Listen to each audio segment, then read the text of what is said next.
Il est né en 1964. C'est un moment important. Études commerciales, plus de l'histoire de l'art. Donc ça, c'est le côté poétique de Carlos. Tu parles combien de langues, Carlos? Parce que tu as voyagé aux 4 coins du monde. Tu parles combien de langues convenablement, on va dire, hein? 5. 5 langues, quoi. Oui. Et alors, ton premier job, tu rentres dans la banque, tu te rends compte que ça ne te plaît pas à la banque, et tu vas en face, à la rue d'en face, et tu trouves du boulot chez Citroën. Alors, pourquoi les bagnoles? Tu étais un fan de bagnoles ou c'est le hasard complet?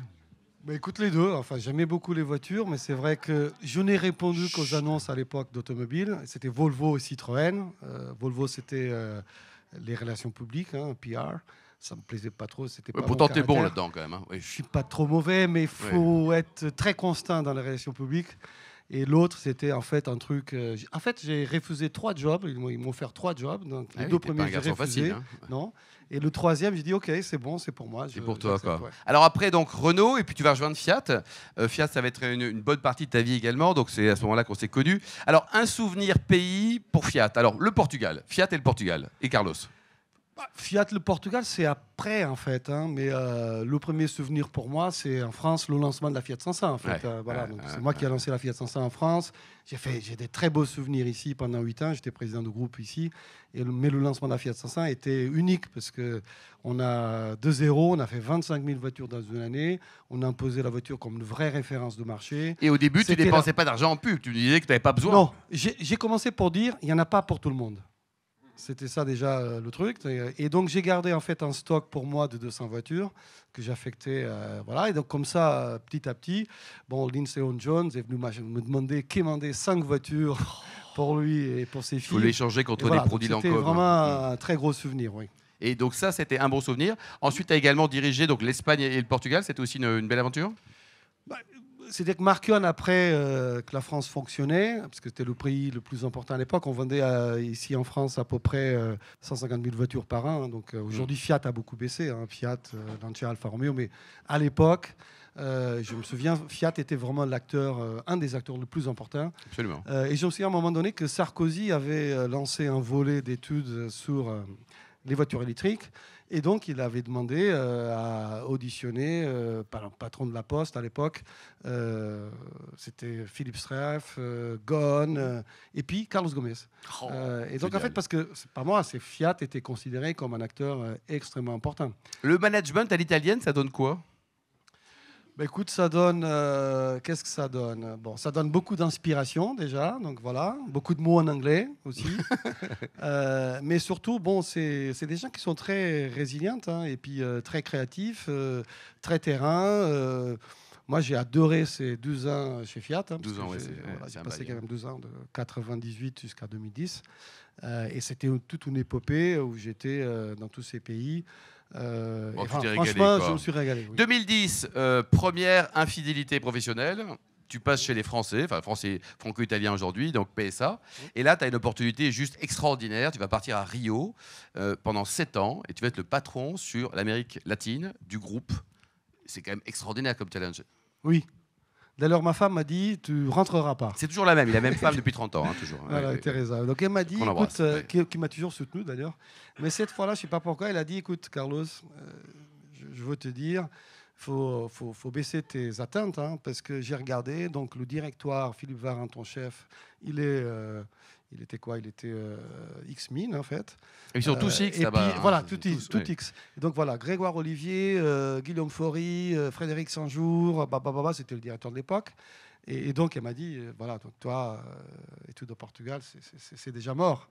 Elle m'a pas dit ça comme ça. Et en fait, non. En fait, on m'a demandé de voir tout le monde, Thierry Peugeot aussi, à l'époque, l'actionnaire, donc le management.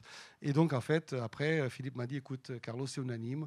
Il faut que tu rentres chez nous, viens chez nous. Voilà, donc... Et les enjeux pour le groupe sur l'Amérique du Sud, c'est un marché important, c'est un marché en devenir, parce qu'il y a beaucoup de monde là-bas. Il y a combien de personnes au Brésil? Il y avait 15 000 personnes, on avait 4 usines. D'habitants au Brésil. Ah, d'habitants, il y a 200 millions. Ouais, hein, 200 millions. Ça en fait des voitures. Mais c'était pas que le Brésil, c'était toute l'Amérique latine en fait. Hein. C'était de l'Argentine jusqu'au Mexique. Donc on avait aussi une base industrielle en Argentine. Et le challenge était, on perdait à peu près 150 millions d'euros par an. Donc depuis la création en fait de l'entité. Et donc le challenge c'était, écoute, c'était déjà d'arrêter de perdre et puis si possible d'en gagner. Et en fait quand je suis parti, on était à 150 millions d'euros et on était positif bien évidemment. Et donc on était devenu un petit peu moins en volume, mais beaucoup plus rentable. Et avec un vrai projet d'avenir. Oui. Un vrai projet. Et la vie à Rio, c'était comment alors? C'était toi qui aimes le foot, qui aimes les belles choses, les bonnes choses. Tu t'es régalé. Dans les clichés, il y a aussi la violence. Comment tu as vécu le Brésil? Moi, j'ai adoré, en fait. C'était une expérience. J'avais toujours rêvé de travailler là-bas, d'habiter là-bas. Donc, pour moi, c'est comme être un peu à la maison, parce qu'en fait, on parle portugais. Ouais. Une bonne partie de la gastronomie, surtout à Rio, est portugaise. J'habitais à Ipanema, donc face à la mer. J'avais Bon, il y a pire. les deux Irmanges et voilà, donc de l'autre côté, l'Arpoador. Donc, c'est une ville qui est magique. Jamais froid, toujours sympathique. Les gens sont magnifiques. Au-delà, en fait, Bon, je tu pense t'es régalé, que le quoi. pays, voilà. Alors, Régalé, pour te féliciter, Oui. on t'envoie 2 ans en Chine. Oui, voilà, c'est ça. Quand on fait bien son travail, pouf, on va faire plus. Alors là, ça change quand même, non? Il y a moins de foot, il y a moins d'ambiance, tout ça, non? Écoute, comment dire? Non, alors, le pays, j'ai adoré, en fait, la Chine. Tu étais à Pékin? J'étais à Shanghai. Shanghai.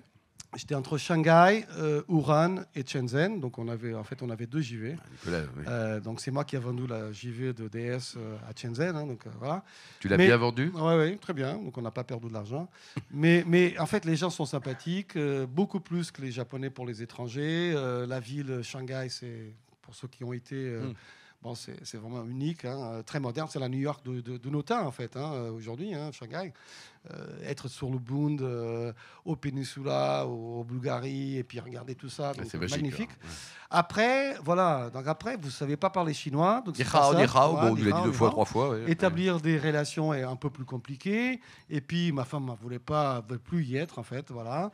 Et puis aussi, on avait, point de vue professionnel, bon, on avait une petite opération. Donc, je dis à Carlos, écoute, Tavares, hein. je règle, oui. Ouais. Ouais. Carlos, Je règle un peu ces choses-là. Et puis après, je lui dis, écoute, c'est Je fini, rentre, quoi. C'est fini, je rentre. Bon, donc tu rentres pour des raisons personnelles, on va dire, notamment Yes. ton épouse. Et là, nouveau challenge. Alors, tu rentres d'abord sur Buy My Car. Voilà. Alors, Oui. c'est quoi le concept? Et aujourd'hui, le groupe a bien grandi et vous avez presque une offre complète. Mon Oui. cher Carlos. Alors, Bamacar, c'est un distributeur automobile, c'est des concessionnaires en fait, concessionnaires de marque qui ont été créés par Jean-Louis Mosca, petite concession à Fiat à Albertville à l'époque. Donc, après, quand je suis arrivé, il était un de mes plus gros concessionnaires. Il avait toujours souhaité que je vienne le rejoindre. Et en fait, donc en 2019, je rentre sur cette opération qui était déjà, je dirais, parmi les 5 plus gros distributeurs automobiles en France, avec 1,5 milliard de chiffre d'affaires. Et de Tu là, rentres associé, Carlos? oui, associé, CEO, voilà. Donc, et ensuite, bon, j'ai racheté une part du groupe. On a fait une opération d'LMBO à l'époque, à l'année de Covid. Donc, il a fallu financer ça en 2020. Donc, ce qui n'a pas été de plus simple, mais ça a été grâce au contribut du Crédit Agricole notamment. Ah, décidément. Et donc voilà. Et donc en fait, aujourd'hui, Bamacar, on l'a internationalisé. On a passé de la France à 5 pays. On vient d'annoncer l'acquisition des succursales Mercedes à Bruxelles, mais on a aussi racheté BM à Milan, Renault à Barcelone, BM à Madrid, Génial.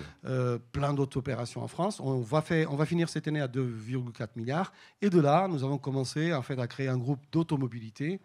Nous avons Alors, racheté, quand on n'a pas le ouais. permis, est-ce que tu as une offre pour ceux qui n'ont pas le permis? Oui, on a un voiture Simone. Qui n'a plus le permis ici, d'ailleurs? Voilà. Qui n'a plus de points sur son permis?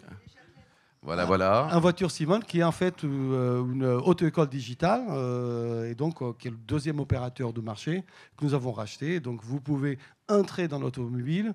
D'abord, pour rentrer dans l'automobile, il faut d'abord passer le permis. Donc, et nous voulions en fait être ceux qui étaient au début de la chaîne, entre guillemets, Absolument. pour pouvoir contacter nos Alors clients. après, donc en sortant de la soirée, on prend pas la voiture quand on a picolé. Est-ce que tu as un service qui peut t'amener Marcel, voilà, on a racheté Marcel. cette pépite à Renault. Donc voilà, que les Parisiens connaissent un peu. Qui C'est utilise un Marcel, petit juste pour voir si... opérateur, oui. Ben voilà. T'es un peu en B2B sur Marcel ou t'es en B2C? Voilà. Je fais beaucoup de B2B et courses programmées où on est très bon. On honore à peu près 90% des courses et on a été élu meilleur service VTC cette année par les Français et par les médias spécialisés. Marcel. Alors imaginons, je sais pas, on veut partir, veut louer une voiture ou un camion pour déménager, je sais pas qui. Bah, t'appelles Oucar. On Oucar. a racheté. Mais on a un peu racheté effectivement ces 2 dernières années. Ouais, ils ont quand même beaucoup acheté. On a fait beaucoup d'opérations. Oui, pour créer 3 divisions en fait. On a une division automobile, une division mobilité et services et une division tech parce qu'on a aussi annoncé qu'on a racheté un des acteurs leaders en tech automobile en Europe qui s'appelle B2Link.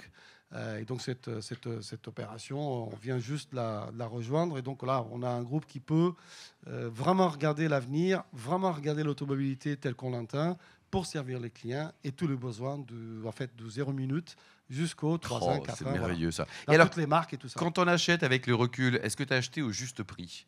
Est-ce que tu as surpayé les choses? Et est-ce que tu as eu des déceptions? Parce que généralement, quand on vend sa boîte, la mariée est très très très belle, non?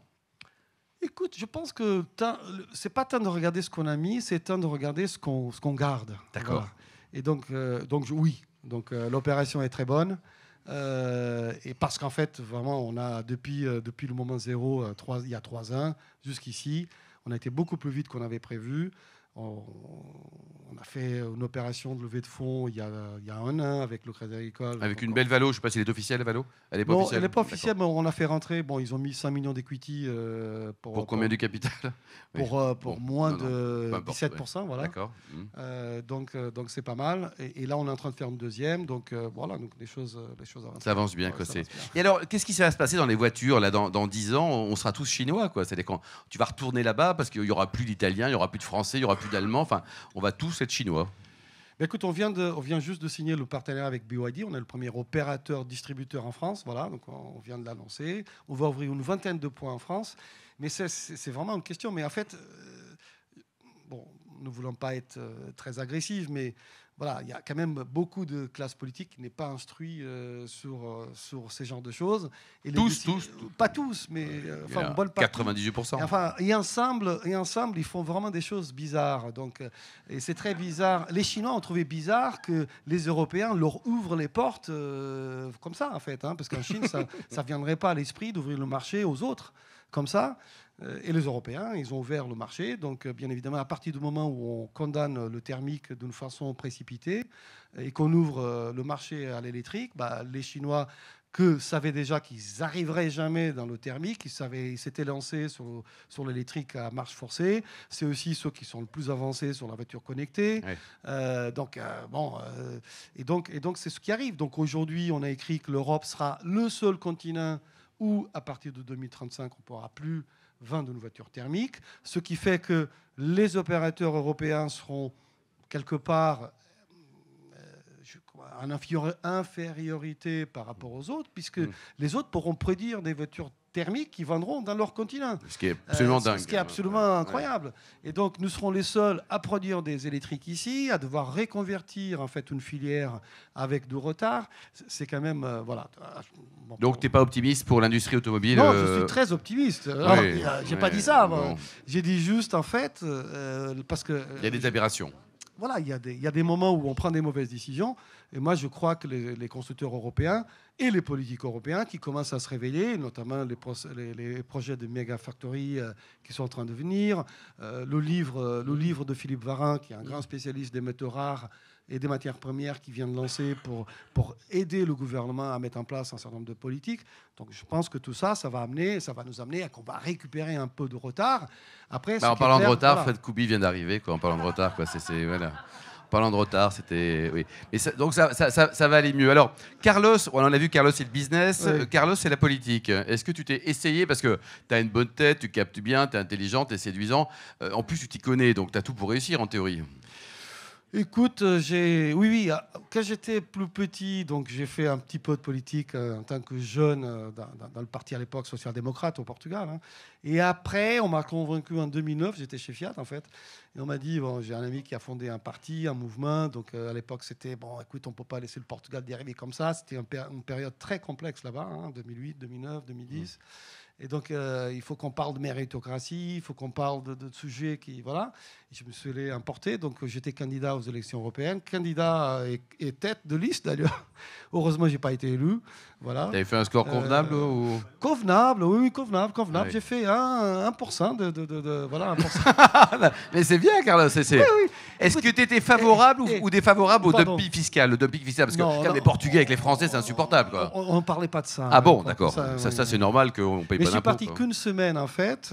Et je me souviens très, très bien. Alors, peut-être que tu me parles, parce que j'ai dit, écoute, je ne peux pas faire plus qu'une semaine De campagne. de campagne. Oui, c'est quand même assez court, une semaine. Ouais, Hein, parce que je dirigeais à l'époque le périmètre Fiat de la France, l'Espagne et le Portugal. C'est gros quand même. Hein. C'est quand même un peu gros. Et je dis, je peux faire qu'une semaine. Et je commence par un débat en télé avec les 13 autres candidats le lundi soir à Lisbonne. Et bon, c'était une expérience un peu intéressante. Ouais. Mais je sors de là-bas et quelqu'un m'appelle, un copain, il me dit, alors comment ça a été? Écoute, t'étais bon et tout. Je dis, écoute, j'en sais rien. Écoute, moi je pense, nous on passe toute une vie à essayer de dire le plus possible avec le minimum de mots, et ces gars-là essayent de passer toute leur vie à dire le minimum possible avec le maximum de mots. Ouais. Donc c'est quand même un jeu qui est pas égalité. Bon. Ouais. Il paraît que tu es aussi un fan de montres. C'est quoi ta montre favorite? Oh, j'ai pas de montre favorite. T'as combien de montres? Oh, quelques-unes. Mais combien? J'ai pris une portugaise aujourd'hui parce que c'est une montre qui m'a été... voilà, c'est symbolique parce que c'est le réseau de distributeurs Fiat qui me l'a offert quand je suis parti. Et donc, je tiens beaucoup. Et comme à l'époque, nous, on venait ici souvent. Donc voilà, donc je l'ai porté aujourd'hui. J'ai quelques-unes. Voilà, écoute, moi, j'ai pris une EVC, mais j'ai pris la portugaise pour toi. Voilà, super. Et alors, pour terminer, avant les questions spontanées, première question, c'est Aurélie qui va la poser. Côté vin, il t'est arrivé une aventure extraordinaire parce que maintenant, tu as un vrai métier. Tu es vigneron. Oui, tout à fait aussi. Voilà. Oui. Alors, raconte-toi un peu cette belle histoire de vin. Tu es en Chine, tu te dis qu'est-ce que je fais? Et pof! Ben voilà, donc je commençais à chercher un petit peu la suite, hein, et puis je ne l'avais pas encore. Et donc je dis, écoute, le vin, j'aime beaucoup la terre, tout ça. Et donc voilà, donc on a investi dans une petite région portugaise qui s'appelle Daon. Donc il y a le Douro que certains connaissent. Hein. Et puis on a deux régions un peu confidentielles, mais qui sont particulières, puisque que des cépages autochtones. Enfin, tout le Portugal, c'est pratiquement des cépages autochtones. Ça s'appelle Daon et Bairrada. Donc j'ai investi dans cette petite région qui s'appelle Daon. À l'époque, le vin de table était fait que là-bas, parce que le Douro, en fait, c'était que le Porto. Les gens faisaient le vin de table que pour eux. Hein. Et à l'époque, la phylloxère, en France, quand il n'y avait pas de vin, c'était le Daon qui renvoyait pas mal de caisses en parce France. qu'on avait marre des vins d'Algérie. Donc, voilà, les soirées. Donc voilà, donc on a investi là-bas, dans un projet très joli, dans un village qui s'appelle Santar, autour aussi d'un thème qui sont les jardins historiques. Donc on a connecté 5 maisons historiques avec des jardins historiques et des vignes dans les jardins. Et donc c'est pour ça que le projet s'appelle Santar Villa Jardim, Village Jardin. Et puis, écoute, on s'amuse. Et on pourra le trouver, ces belles bouteilles, bientôt en France? Oui, je vais. Combien d'hectares vous avez au total? On a à peu près une dizaine d'hectares. Ah oui, c'est bien. Ouais. C'est pas mal. Cette année, on a fait 15 000 bouteilles, tout vendu. Et puis le dernier vin qu'on a fait, c'est un peu un hommage à la France, parce qu'on a fait un vin qui s'appelle Memórias, ça veut dire mémoire, et c'est un vin qui est fait du cépage Rennes portugais, Touriga Nacional, donc quelqu'un que des gens connaissent, et puis du Merlot. Et donc c'est un vin à 50-50, à égalité. À égalité, quoi, la parité parfaite. Voilà.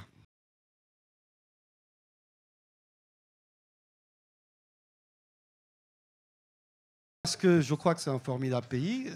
C'est ma 3e fois en France. Donc j'étais ici entre 95 et 99. À l'époque, j'étais chez Renault, donc j'ai connu Luca De Meo, qui est un grand ami. Ensuite, j'avais été un grand monsieur aussi. Ensuite, j'étais sur Fiat, et donc là, il y en a quelques-uns de mes ex-collaborateurs. Et justement, ils vont poser des questions aussi après, là, parce qu'on rigole, mais oui. Et donc voilà, avec aussi un énorme plaisir. Et puis, c'est la 3e fois, et puis j'y crois beaucoup, et puis j'y crois beaucoup à le potentiel qu'on a. Et donc, aujourd'hui, on a décidé de faire la pépite automobile européenne à partir de la France, pour prouver que nous sommes aujourd'hui le plus grand groupe européen. Et tu t'éclates là, hein. Voilà, on sent que tu t'éclates là. T'adores le foot, alors ce soir tu nous fais un grand honneur parce que Benfica joue, il est ici, voilà. Pour un Portugais qui supporte Benfica, c'est quand même, on arrache le cœur. On parle pas du PSG parce qu'on s'en fout. Par contre, qu'est-ce qui s'est passé pour le Portugal et le Brésil là, pendant cette Coupe du Monde? Qu'est-ce qui s'est passé là? T'adores le... Le Portugal, c'est assez simple en fait, hein. C'est qu'en fait l'entraîneur n'a pas pris les choses en main. Et que en fait on avait la meilleure équipe ever en termes de talent, de joueurs et tout ça, mais on avait quand même un problème avec Ronaldo qui en fin de carrière se juge encore, et puis son track record, on va pas le renier. Au contraire. Mais c'est le passé. C'est le passé. Et là, 200 briques par mois, on peut passer au... Et là, en fait, il a tourné autour de ça. Et son histoire avec le Manchester, tout ça, ça a remis quand même un climat qui n'est pas bon. Et donc, vous avez un climat qui n'est pas bon. Ça marche pas, quoi. Vous partez sur des mauvaises bases. Et le Brésil? Bon, écoute, le Brésil, je pense, c'est plutôt un déclin du foot brésilien depuis des années, des années. Et d'ailleurs, aujourd'hui, si tu suis un petit peu ça, tu sais qu'aujourd'hui, la moitié des entraîneurs de la première ligue brésilienne n'est plus brésilien. Ouais. Le premier qui est allé, c'est Jorge Jesus, qui a gagné le championnat et la Liga de Libertadores avec le Flamengo. Ça faisait 25 ans qu'il ne gagnait pas. Là, maintenant, il y en a 7 ou 8 étrangers, dont 4 ou 5 Portugais, bien évidemment, dont le dernier qui a gagné les 2 Liga de Libertadores, qui est un peu la Champions League de quoi. Donc, c'est ça. Pour moi, c'est plutôt un déclin. Ils ont des très bons joueurs, très bons talents, mais le football collectivement, drivé par des entraîneurs brésiliens, n'y est plus, quoi. Ça ne marche pas.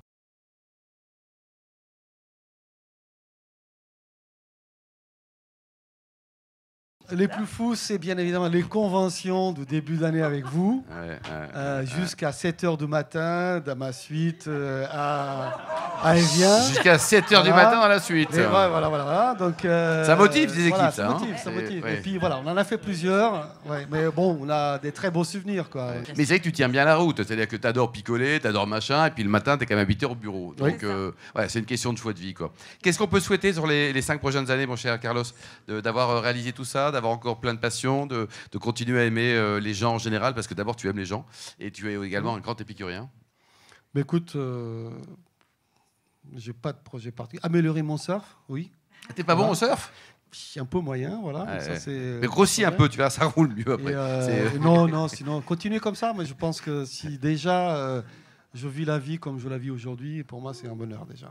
Et puis faire partager aux autres aussi, bien sûr, hein, tout ça. Bon, il doit être formidable. Il a été, on applaudit très très chaleureusement Carlos. Bravo Carlos, bravo.